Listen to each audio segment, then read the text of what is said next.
이게 다 세리 너 때문이야. 라며 딸에게 쏟아낸 독고탁의 이 말 근데 진짜 이유는 따로 있었습니다. 한 장의 서류만 남겨둔 채 사라진 독고탁. 아직은 정신 못 차린 독고탁의 말로는 어떻게 될지, 과연 그는 모든 걸 뉘우치고 제자리로 돌려놓을 수 있을지, 또 강수는 독고탁과의 관계가 어떻게 될지 구독과 좋아요로 함께 지켜봐주세요. 옥부는 제법 불러온 배를 쓰다듬으며 술도가 창가에 서 있다.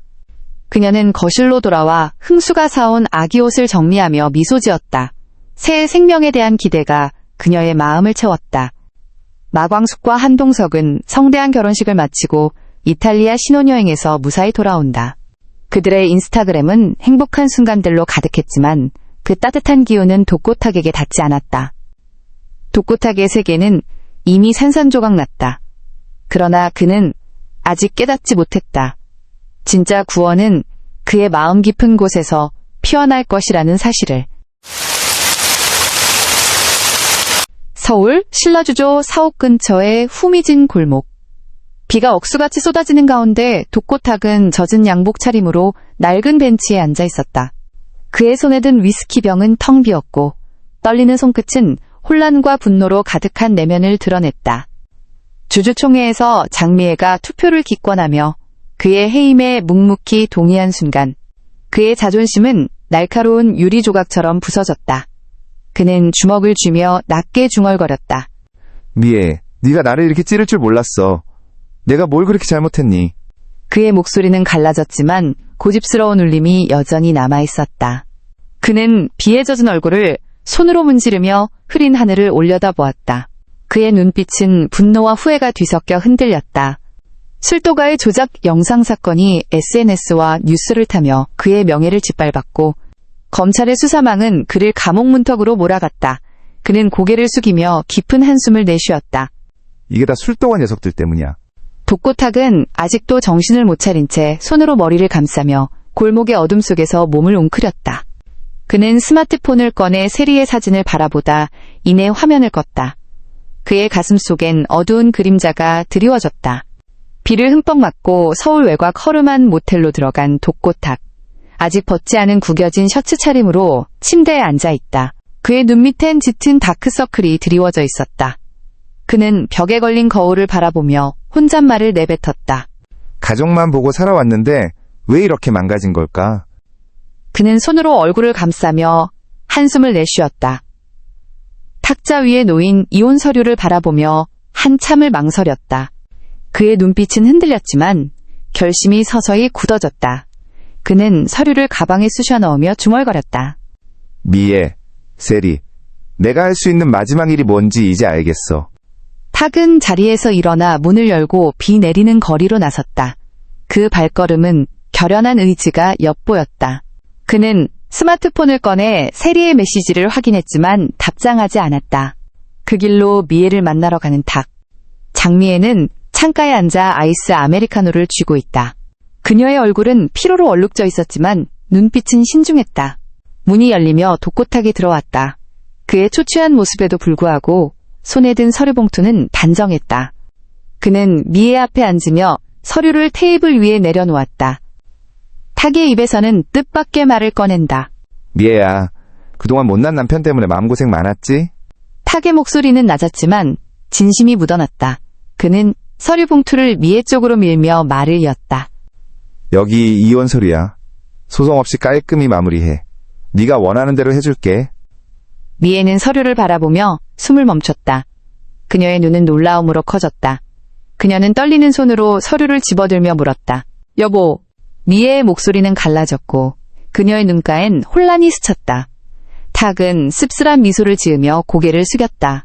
아무리 나라도 우리 세리가 전과자 딸이 되는 꼴은 못 봐. 내가 한 짓이 잘못됐을지 몰라도 내 가족을 망치고 싶진 않아. 이게 내가 지금 할 수 있는 최선이야, 미애. 미애는 이혼 서류를 쥔 손을 떨며 탁을 바라보았다. 그녀의 가슴 속엔 죄책감과 놀라움이 뒤엉켰다. 여보, 당신 정말 괜찮겠어? 이렇게까지 할 필요는 없어. 탁은 손을 들어 미애의 말을 막았다. 그의 눈빛은 단호했지만 따뜻함이 묻어났다. 너도 원한 거였잖아. 그냥 바로 처리해줘. 라며 탁은 미애의 잡는 손을 뿌리치고 자리에서 일어나 카페를 나섰다. 미애는 그의 뒷모습을 바라보며 멍하니 앉아 있었다. 그녀의 손은 서류를 쥔 채 떨렸다. 탁은 카페를 나와 비 내리는 거리로 걸어갔다. 그의 머릿속은 세리의 웃는 얼굴로 가득했다. 그는 주머니에서 스마트폰을 꺼내 세리의 번호를 띄웠다. 전화 버튼을 누르진 못했다. 그는 낮은 목소리로 중얼거렸다. 세리야, 아빠가 널 전과자 딸로 만들 순 없지. 탁의 목소리는 떨렸지만 결연한 의지가 담겨 있었다. 그는 다시 혼잣말을 내뱉었다. 내가 한 모든 건 너와 미애를 사랑해서였어. 방식이 틀렸을지 몰라도 그 마음만큼은 진심이었어. 탁은 비에 젖은 채 골목 끝으로 사라졌다. 그의 마음속엔 세리를 지키기 위한 마지막 결심이 자리 잡았다. 얼마 후 집으로 돌아온 독고세리는 짐을 내려놓으며 긴 한숨을 쉬었다. 집은 썰렁했고 그녀도 나름대로 복잡한 집안의 상황에 머리가 아프다. 그때 장미애가 급하게 들어서며 말을 꺼냈다. 세리야, 혹시 아빠한테 연락 온 거 없었니? 미애의 목소리는 낮았고 그녀는 세리의 눈을 바라보며 말을 이었다. 아빠랑 만나고 사라졌는데 지금 연락이 안 돼. 세리는 짐을 정리하던 손을 멈췄다. 그녀의 눈은 놀라움과 두려움으로 커졌다. 그녀는 떨리는 목소리로 물었다. 엄마, 그게 무슨 소리야? 아빠가 갑자기 왜 어디 간 거야? 미애는 세리의 손을 잡으며 고개를 숙였다. 그녀의 눈가엔 죄책감과 후회, 그리고 깊은 눈물이 스쳤다. 모르겠어, 세리야. 아빠가 이혼 서류에 도장 찍어놓고 어디론가 가버렸어. 세리는 곧바로 핸드폰을 꺼내 탁의 번호로 전화를 걸었다. 신호음이 울렸지만 응답은 없었다. 그녀는 다시 전화를 걸었지만 이번엔 꺼져 있었다. 세리는 스마트폰을 내려놓으며 눈물을 글썽였다. 그녀는 미애를 바라보며 떨리는 목소리로 말했다. 엄마 아빠한테 무슨 일 생긴 거 아니겠지? 안 좋은 생각하실까봐 무서워. 그건 아닐 거야. 아빠 믿고 조금만 기다려보자. 세리야. 미애는 세리를 끌어안으며 조용히 달랬다. 하지만 그녀의 가슴속도 불안으로 가득했다. 결국 세리는 고민 끝에 먼저 오강수에게 전화를 걸었다. 나의 오빠, 그리고 엄마의 아들. 그라면 도움을 줄 것 같았다. 집 밖에서 바람을 맞으며 그녀는 떨리는 목소리로 말했다. 오빠, 우리 아빠가 이혼 서류 엄마한테 주고 집을 나갔는데 연락이 안 돼. 세리의 목소리는 갈라졌고 그녀는 손으로 얼굴을 감싸며 말을 이었다. 아빠가 어디 있는지 모르겠어. 나 너무 걱정돼. 강수는 전화 너머로 세리의 떨리는 목소리를 들으며 잠시 침묵했다. 그는 독고탁이 자신의 엄마인 미애에게 했던 행동을 떠올리며 주저했지만 세리의 간절한 목소리에 마음이 움직였다. 그는 단호한 목소리로 대답했다. 세리야, 걱정 마. 내가 알아볼게. 아빠 같이 찾아보자. 강수는 전화를 끊으며 깊은 숨을 내쉬었다. 세리와 미애를 위한 책임감이 그를 움직였다. 그는 가방을 챙기며 중얼거렸다. 가족이니까 내가 할 수 있는 걸 해야지. 강수의 눈빛은 단호해졌다. 하지만 며칠이 지나도 독고탁의 소식은 없었다. 그새 검찰은 사라져버린 그의 체포영장을 발부했고 출국금지 조치도 내려졌다. 장미애는 집에서 초조하게 스마트폰을 바라보며 손톱을 물어뜯었다. 그녀는 낮은 목소리로 중얼거렸다. 탁 제발 아무 일 없어야 해. 당신이 이렇게까지 갈 줄 몰랐어. 미애의 눈가엔 눈물이 맺혔다. 세리는 방 안에서 스마트폰을 쥐고 계속 탁에게 전화를 걸었지만 여전히 꺼져 있었다. 아빠 제발 전화 받아. 어디 있는 거야? 세리의 목소리는 갈라졌고 그녀는 베개에 얼굴을 묻으며 흐느꼈다. 그녀의 가슴속엔 두려움과 죄책감이 뒤엉켰다. 오강수는 모든 일을 제쳐두고 독고탁의 행방을 찾기 시작했다. 그는 탁이 자주 갔던 장소, 옛 동료들, 심지어 신라주조 직원들에게까지 연락을 돌렸다. 그러다 결국 실종신고를 낸 후 아는 경찰의 도움을 받아 서울 외곽의 허름한 모텔에서 탁을 발견했다. 낡은 간판이 걸린 모텔의 방문 앞에서 그는 문을 두드린다. 방 안에서 누군가 무겁게 움직이는 소리와 함께 조심스레 문이 열리는데 순간 예상치 못한 오강수의 모습에 놀라는 모습. 충격에 휘청인 독고탁은 발을 헛디뎌 바닥에 주저앉았고 그의 초췌한 얼굴은 경계심과 두려움으로 뒤덮였다. 그는 떨리는 목소리로 외쳤다. 넌 뭐야? 라고 말하는 탁은 몸을 웅크리며 주변을 두리번거린다. 그의 눈빛은 분노와 두려움이 뒤섞여 흔들렸고 숨소리는 거칠게 끊어졌다. 아저씨, 저 혼자 왔어요. 아무도 함께 오지 않았으니 마음 놓으세요. 세리와 엄마가 지금 아저씨를 얼마나 애타게 찾고 있는지 아시면 이렇게 숨어 있을 수 없을 거예요. 탁은 강수의 말을 듣고도 여전히 경계심을 풀지 못한 채 그를 날카롭게 노려보았다. 이게 다 너희 술도가 때문이야. 너희가 내 인생을 이 지경으로 만들어 놓고 지금 와서 뭘 어쩌겠다는 거야. 탁의 목소리는 분노로 가득했지만 말끝은 힘이 빠진 듯 갈라졌다. 그의 초췌한 얼굴은 그간의 마음고생과 몸고생이 고스란히 묻어나는 듯했다.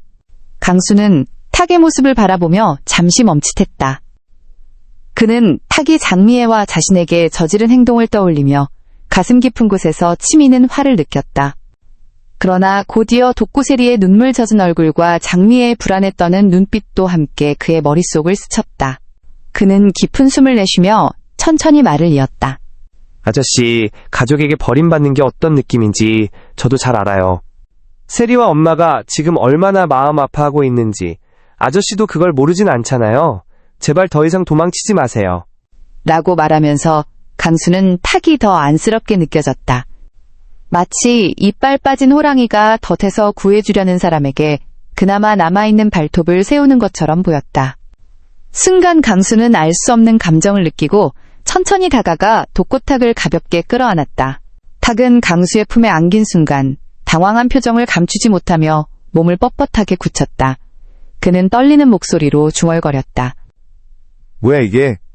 그러나 강수의 따뜻한 품은 낯설면서도 묘하게 익숙했다. 이것은 바로 강수에게도 미애의 피가 담겨 있다는 것을 반증하는 것이었다.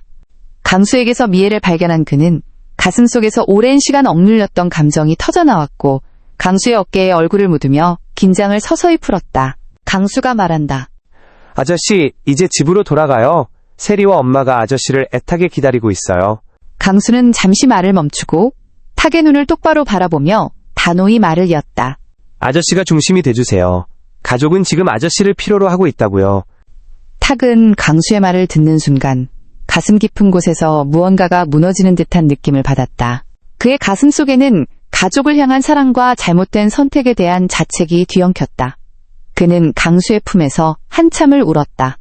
그의 눈물은 그간 쌓인 고통과 외로움을 씻어내는 듯했고 그의 고집스러운 마음은 서서히 무너지며 구원의 가능성을 향해 열렸다.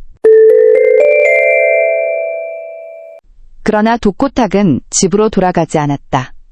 그는 강수와 함께 곧장 경찰서로 향했다. 그의 얼굴은 여전히 초췌했지만 눈빛은 놀라울 만큼 맑았다. 강수야, 나 모든 죄값 잘 치르고 올 테니까 세리하고 마누라 잘 부탁한다. 라며 덧붙인다. 강수야 알지? 나까지는 아닐지 몰라도 넌 우리 가족의 맏아들이잖아. 강수는 탁의 눈을 바라보며 고개를 끄덕였다. 그의 얼굴에는 복잡한 감정이 스쳐갔다. 네, 아저씨. 걱정 마세요. 세리와 엄마를 잘 지킬게요. 아저씨도 조심히 지내세요. 탁은 잠시 머뭇거리며 강수를 바라보았다. 그의 눈에는 깊은 후회와 새롭게 싹튼 희망이 뒤섞여 있었다. 그는 천천히 그러나 진심을 담아 말을 이었다. 그리고 강수, 네가 원하면 언젠가는 미애랑 세리랑 다 같이 가족이 되면 좋겠어. 강수는 그 말에 즉시 대답하지 않았다. 다만 그는 탁을 바라보며 따뜻한 미소를 지었다. 탁은 유치장 문을 향해 걸어가며 마지막으로 강수를 돌아보았다. 미안했다. 그동안. 라고 말하는 그는 비로소 깨달았다. 진짜 가족은 서로를 잃는 것이 아니라 서로를 구원하는 것임을. 가족을 위한 탁의 선택 어떻게 보셨나요? 진심일까요? 자기 합리화일까요? 구독과 좋아요를 눌러서 다음 이야기도 꼭 함께 해주세요. 말보다 깊은 눈물이 남긴 진짜 속죄의 시작이었습니다. 감사합니다.